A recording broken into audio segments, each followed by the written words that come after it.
नगरीय निकाय चुनाव की जोर आजमाइश जारी है और इसी बीच इंदौर में सवर्ण समाज ने सियासी दलों की टेंशन बढ़ा दी है। दरअसल सवर्ण समाज ने अनारक्षित सीटों पर सामान्य वर्ग के लोगों को उम्मीदवार बनाने की मांग की है। ऐसा न होने पर वे आंदोलन के मूड में भी हैं। ये रिपोर्ट देखिए।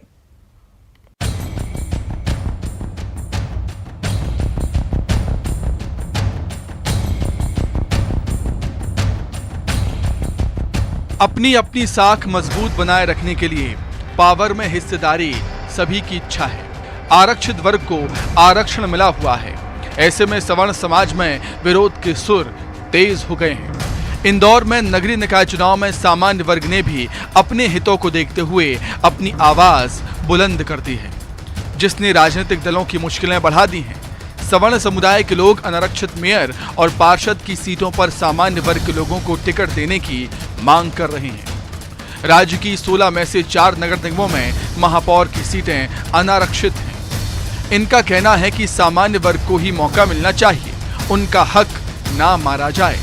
वहीं पार्षदों के टिकट बंटवारे में भी यही क्राइटेरिया अपनाया जाए। इसके लिए इंदौर में अखिल भारतीय क्षत्रिय महासभा और करणी सेना सवर्ण समाज की लामबंदी में लग गए हैं। सुनिए क्या कह रहे हैं करणी सेना अध्यक्ष अनुराग प्रताप सिंह राघव। नहीं, देखिए, वैसे दोनों पार्टियों के पास कोई राजपूत समाज से अच्छे उम्मीदवार हैं। मैं तो चाहता हूं कि इस बार राजपूत समाज को प्रतिनिधित्व करने का मौका दिया जाना चाहिए, क्योंकि एक बहुत बड़ा वोट बैंक भी हमारे समाज का है। लगभग 6 लाख का वोट बैंक है राजपूत समाज का। तो हमारी यही मांगने की तो बात नहीं करता हूं मैं, हमेशा आपको बोलता ही हूँ मैं बात कि हक है हमारा। हम ये नहीं चाहते कि हम किसी का हक छीनें और किसी को हमारा हक छीनने भी नहीं देंगे। वहीं राजपूत समाज की महिलाओं ने भी सामान्य महिला सीट पर सामान्य महिला को टिकट देने के लिए ताल ठोक दी है। उनका कहना है कि नगरीय निकायों में 50% सीटें महिलाओं के लिए आरक्षित हैं। ऐसे में सामान्य महिलाओं का हक नहीं मारा जाना चाहिए। सियासी दलों ने ऐसा नहीं किया तो सवर्ण समाज की महिलाएं भी सड़क पर उतरकर विरोध प्रदर्शन करेंगी। सामान्य सीटें जो निकली है, महिलाओं की निकली है, उसमें महिलाएं सामान्य से भी जिन्होंने मतलब टिकट दिया गया है, कहीं कहीं मैं पार्टी का नाम नहीं बोलूँगी, लेकिन जिस पार्टियों ने मतलब अन्य वर्ग को टिकट दिया है, मेरा उनसे अनुरोध है कि ऐसा ना करें। सामान्य में सामान्य को ही टिकट दें, अन्यथा हम आगे जाके आंदोलन करेंगे और इसका जो परिणाम है आने वाले चुनाव में उनको भुगतना होगा। उधर नगरीय निकाय चुनाव में सवर्ण समाज की लामबंदी ने राजनीतिक दलों की नींद उड़ा दी है।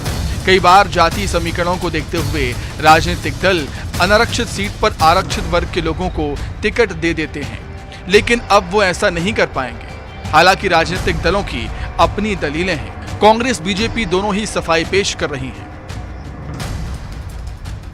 कांग्रेस कभी भी भाजपा की तर्ज पर जातिगत या धार्मिक आधार पर ध्रुवीकरण करने के लिए टिकट वितरण नहीं करती। कांग्रेस की परंपरा है कि हर वर्ग के लोग, चाहे वो आरक्षित वर्ग का हो, अनारक्षित वर्ग का हो, सामान्य वर्ग का या महिला वर्ग का हो, प्रत्येक वर्ग के व्यक्तियों को सम्मान दिया था, प्रत्येक वर्ग के व्यक्ति को चुनाव लड़ने का अवसर प्रदान किया था। यह कांग्रेस की परंपरा जो वर्षों से चली आ रही है। भारतीय जनता पार्टी का प्रत्येक कार्यकर्ता उम्मीदवार है, प्रत्येक नेता उम्मीदवार है। हम सब कैडर बेस ऑर्गेनाइजेशन के कार्यकर्ता हैं। मैंने जैसा कहा कि ये एकमात्र ऐसा दल है जो परिवारवाद से ग्रसित नहीं है, व्यक्तिवाद से ग्रसित नहीं है, वंशवाद से ग्रसित नहीं है। हमारा संगठन, हमारा नेतृत्व जिसको भी चुनेगा, हम सभी कार्यकर्ता उसको ज़्यादा से ज़्यादा मतों से जिता के भारतीय जनता पार्टी इंदौर महानगर में, चाहे वो महापौर हो चाहे पार्षद हो, भारतीय जनता पार्टी अपने किए हुए कामों के आधार पर इतिहास बनाने वाली है। बहरहाल अक्सर देखने में आया है कि अनारक्षित सीटों पर आरक्षित वर्ग को टिकट दिए गए हैं और काबिलियत से समझौता भी। इसे ध्यान में रखते हुए अब ब्राह्मण, वैश्य, राजपूत समाज के लोग लामबंद हो गए, जो आने वाले समय में राजनीतिक दलों के प्रमुखों की चिंता बढ़ाएंगे। अरुण कुमार त्रिवेदी, न्यूज़ 18 इंदौर। इस बार नगरीय निकाय चुनाव पिछली बार के चुनावों से अलग है, क्योंकि इस बार नगरपालिका परिषदों के अध्यक्ष सीधे जनता द्वारा नहीं बल्कि वार्डों में चुनाव जीतने वाले पार्षदों द्वारा चुने जाएंगे।